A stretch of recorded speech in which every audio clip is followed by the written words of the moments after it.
The photograph sits in the archive, its edges yellowed with age. The image is from 1913.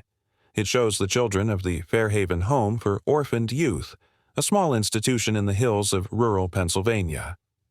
42 children stand in neat rows on the front steps. Their faces are scrubbed clean. Their clothing is identical. Behind them stand the staff members, stern and unsmiling. The matron, the groundskeeper, the nurse. This is the annual photograph, taken each spring to show the benefactors that their money was being well spent. The photograph was meant to demonstrate order, discipline, and care. For over a century, this photograph remained unremarkable. It was filed away with hundreds of other documents from the Fairhaven home. No one questioned it. No one looked closely. But historical records are the foundation of how we understand the past. Birth certificates, ledgers, photographs, census data. These documents tell us who lived, who died, and who existed. They create a map of human history. But what happens when these records contradict each other? What happens when a photograph shows something that the official documents say is impossible? Jennifer Calloway discovered the problem in the spring of 2019. She worked as an archivist for the Monroe County Historical Society. Her job was to digitize old photographs from local institutions. She scanned the 1913 Fairhaven photograph on a Tuesday afternoon. The digital scan revealed details invisible to the naked eye. Jennifer zoomed in on the image. She moved across the rows of children. She counted them carefully. 42 faces in the foreground. But then she saw something else. In the deep background of the photograph, partially hidden by the shadow of a doorway, was another face. A small child, no more than 5 or 6 years old, was peering out from the darkness. The child's features were unclear, but the presence was undeniable. There was a 43rd person in this photograph. Jennifer pulled the annotation card attached to the photograph. The card listed 42 children by name. It listed the date. It listed the staff members present. She cross-referenced the image with the Fairhaven intake and discharge ledger from 1913. The ledger was meticulous. Every child who entered the institution was recorded. Every child who left was noted. On the day the photograph was taken, April 18, 1913, the Fairhaven home housed exactly 42 children. All 42 were accounted for in the foreground of the image. The child in the background did not exist, according to the official record. This was not a minor discrepancy. This was an impossibility.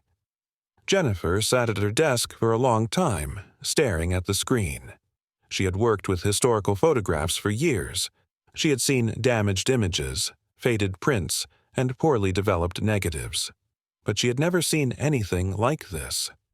The face in the doorway was clear enough to be real, but faint enough to have been missed for decades. She printed the image and pinned it to her bulletin board.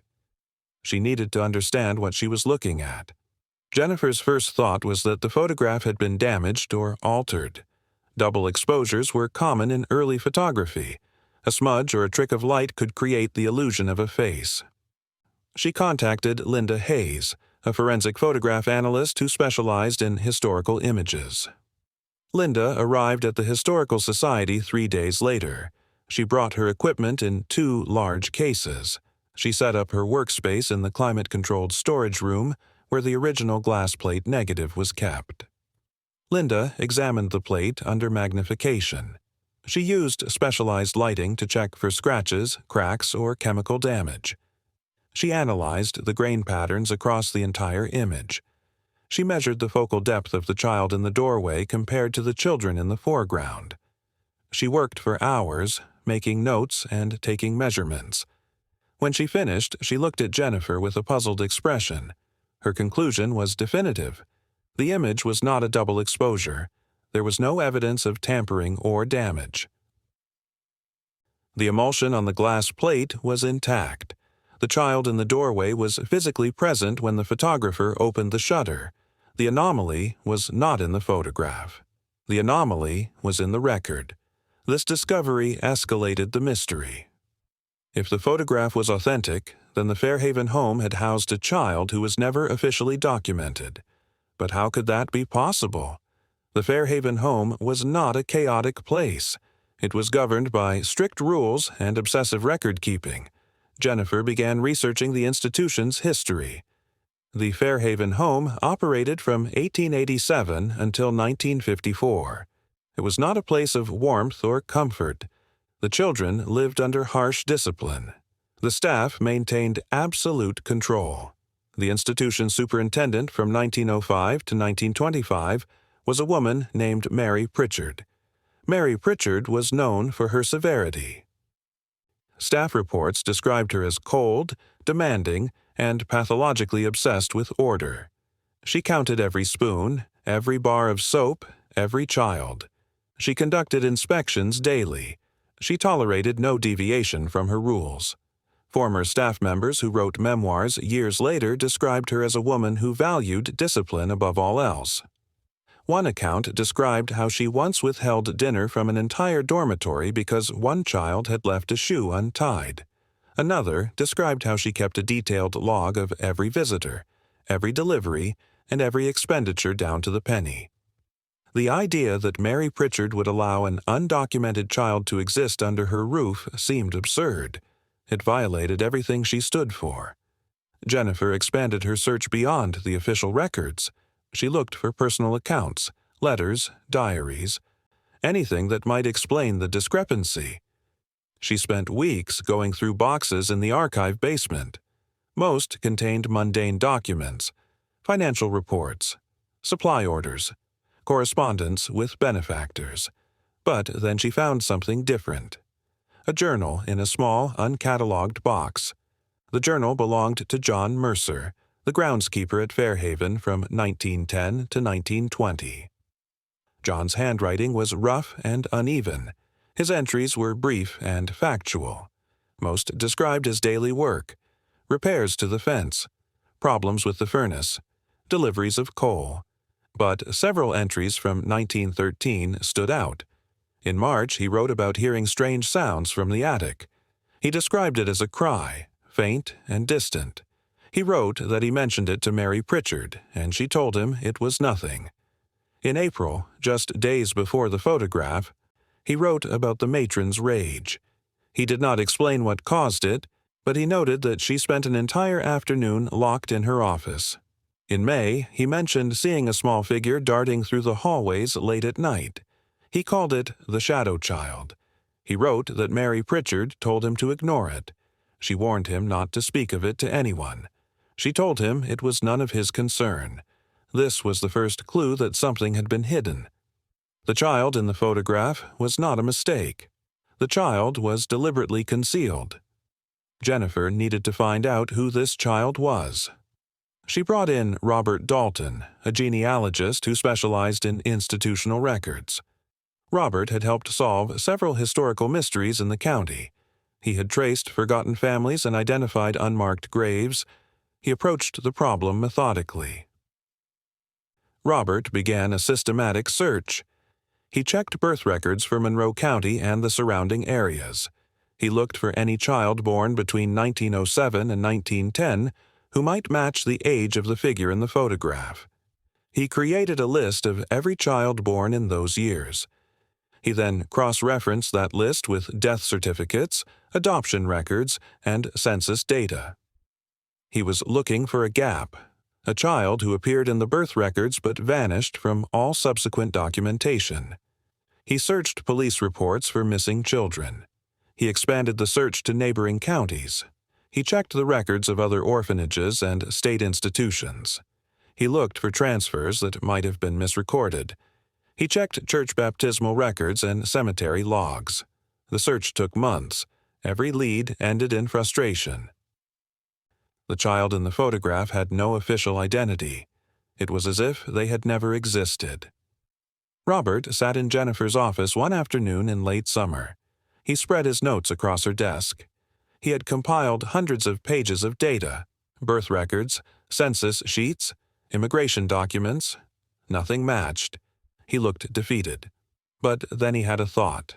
He turned to Jennifer and said they had been approaching this wrong. They had been looking for an orphan. But what if the child was not an inmate of the Fairhaven Home? Robert proposed a new approach. What if the child was connected to a staff member? The institution had strict rules. No staff were allowed to bring family members onto the premises. No children of employees were permitted to live on site. But rules could be broken, especially if someone was desperate enough. Robert and Jennifer reviewed the staff roster from 1913. Mary Pritchard was unmarried. She had no children. John Mercer had a family, but they lived in town. His children attended the local school. The cook was a widow with adult children. The laundress was elderly and had no family. But there was one name that stood out. Elizabeth Turner worked as a nurse at Fairhaven from 1912 until late April 1913. Her employment ended abruptly 1 week after the photograph was taken. The termination notice in the personnel files cited insubordination. No other details were given, no explanation, no documentation of a disciplinary process. Just a single line noting that her employment was terminated effective April 25, 1913. Robert traced Elizabeth Turner's family history. He found records of her parents, who had emigrated from Ireland in the 1880s. He found records of her siblings. Elizabeth was the second of 4 children.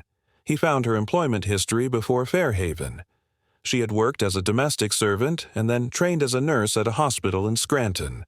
He discovered that Elizabeth had a younger sister named Cora. Cora married in 1909 to a man named Leo Harper. She gave birth to a child in 1911. The birth certificate listed a daughter, Ailani Harper, but the record for Ailani ended there. There was no baptismal record, no census entry in 1920, no school enrollment. The child vanished from public documentation. Robert dug deeper. He found Cora's death certificate. She died in August 1911, 3 months after giving birth. The cause of death was listed as complications from childbirth. Her husband, Leo, appeared in the 1912 city directory as a laborer, but by 1913, his name was gone. Robert eventually found a newspaper notice. Leo Harper had died in a factory accident in November 1912.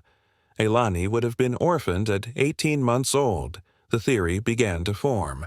Elizabeth took in her orphaned niece. But Elizabeth was unmarried and worked long hours at the Fairhaven home. She could not afford outside childcare. She had no family nearby who could help. She made a desperate decision. She smuggled Ailani into the institution and hid her. It was the only way she could keep the child and keep her job. It was a terrible risk, but she had no other choice. Jennifer returned to the Historical Society archive. She searched for any correspondence related to Elizabeth Turner. She went through boxes of unsorted donations. Many had been sitting in storage for decades. She found a small box mislabeled as donations from the Brennan estate. Inside were letters Elizabeth had written to her cousin, Michael Brennan. The letters were never sent. They had been stored with Elizabeth's personal effects after her death in 1958. Michael must have kept them when he inherited her belongings. Jennifer read through them carefully. The letters confirmed the theory. Elizabeth described her situation in painful detail. She wrote about Cora's death. She wrote about Leo's accident. She wrote about taking in Ailani when there was no one else. She described her desperation. She had applied to several adoption agencies, but as an unmarried woman with limited income, she was rejected. She could not afford to quit her job. She could not afford to hire someone to watch Ailani during the day. Elizabeth wrote about her decision to bring Ailani to Fairhaven. She described hiding the child in a small service room in the attic of the main building. The room was used for storage. It held old furniture and boxes of linens. It was rarely inspected. Mary Pritchard almost never went to the attic herself. She sent the younger staff to retrieve supplies when needed. Elizabeth brought food to the child at night. She kept Ailani quiet during the day. She gave her books and toys to keep her occupied. She told her never to make noise, never to leave the room during daylight hours. The letters described Elizabeth's constant fear. She wrote about lying awake at night, terrified that Ailani would cough or cry at the wrong moment. She wrote about the guilt she felt. She knew she was putting her niece in danger. She knew that if Mary Pritchard discovered them, both she and Ailani would be thrown out with nowhere to go. But she also knew that she had no other option. This was the only way she could keep Ailani safe and fed. The most revealing letter was dated April 19, 1913, the day after the photograph. Elizabeth described the event in frantic handwriting. The benefactors had arrived that morning. They came twice a year to inspect the facility and ensure their donations were being used properly. The annual photograph was part of the ritual. It was meant to show that the children were healthy and well cared for. The children were lined up on the front steps. They were told to stand straight and smile. The staff stood behind them. Elizabeth wrote that Ailani heard the commotion from the attic. She heard voices and footsteps. She heard children laughing. She was curious. She was only 6 years old. She had been hidden in that room for months. She wanted to see what was happening. Elizabeth was standing with the other staff members for the photograph. She could not leave her position without drawing attention. Ailani slipped down the back stairs. She stood in the doorway, watching. Elizabeth saw her out of the corner of her eye. Her heart stopped. She waited until the photographer looked away. She stepped back as quietly as she could. She grabbed Ailani by the arm and pulled her back into the shadows. But the photographer had already opened the shutter. The moment was captured. Elizabeth wrote that she prayed no one would notice. She prayed the child's face would be lost in the darkness of the doorway. She brought Ailani back to the attic and told her never to do that again. She was terrified. She barely slept that night. The final letters resolved the mystery. Mary Pritchard discovered Ailani 3 days after the photograph. Elizabeth did not explain exactly how it happened. She only wrote that the matron found the child in the attic. Perhaps Ailani made a noise. Perhaps someone else saw her. The letters did not say. Mary Pritchard was furious. She summoned Elizabeth to her office. She accused her of violating every rule of the institution. She told Elizabeth she was fired immediately. She was to pack her belongings and leave by the end of the day. But Mary Pritchard also faced a problem. If word got out that an undocumented child had been living at Fairhaven, the institution would lose its funding. The benefactors would withdraw their support. The county would investigate. Mary Pritchard's reputation would be destroyed. She made a decision. She sent Ailani to a large state facility in Pittsburgh. She told Elizabeth that the child would be cared for there. She destroyed any local records of the child's presence at Fairhaven. She ordered the staff not to speak about it. She told them that anyone who mentioned the incident would be dismissed. Elizabeth was forced to leave. She never saw Ailani again. The letters ended with Elizabeth's grief. She wrote that she had failed her sister. She had failed Ailani. She wrote to Michael asking if he knew of any way to find the child. She wrote that she did not know if Ailani was alive or dead. She wrote that she would never forgive herself. Jennifer cross-referenced Elizabeth's account with state records. She contacted the archives in Pittsburgh. She found an intake entry at the Allegheny County Children's Home. A girl named Luca, age 6, was admitted on April 25, 1913. The entry listed no family name, no parents, no place of birth, just a first name and an age. The girl was described as quiet and withdrawn. The record noted that she had come from a smaller institution but did not specify which one. The girl was transferred again in 1915 to another facility. The trail went cold after that. Jennifer could not confirm if Luca was Ailani. The timing matched. The age matched. It was the only lead that made sense. Jennifer tried to find more information about Luca. She searched adoption records. She searched marriage records. She searched death certificates. But the name was common enough that it was impossible to trace with certainty. Whoever Luca was, she disappeared into the vast system of institutions and foster homes that existed in that era. Children moved from place to place. Records were lost or destroyed. Many children from that time have no traceable history. The photograph now sits in the Monroe County Historical Society with a new label. It no longer shows just 42 children. It shows 43. The face in the doorway is no longer an anomaly. It is Elaine Turner, a child who was systematically erased from the official record. The photograph is the only proof she was ever at the Fairhaven home. It is the only memorial she has. This story is not about ghosts or the supernatural. It is about the cold machinery of institutions. It is about how easily a life can be deleted from history. Elaine existed. She was real. She stood in that doorway. But the system erased her. The ledgers did not record her. The staff did not acknowledge her. If not for one photograph, one moment of curiosity captured by a camera, Elaine would have been lost forever. The official records would have told us that 42 children lived at Fairhaven that day. The photograph tells us the truth. There were 43.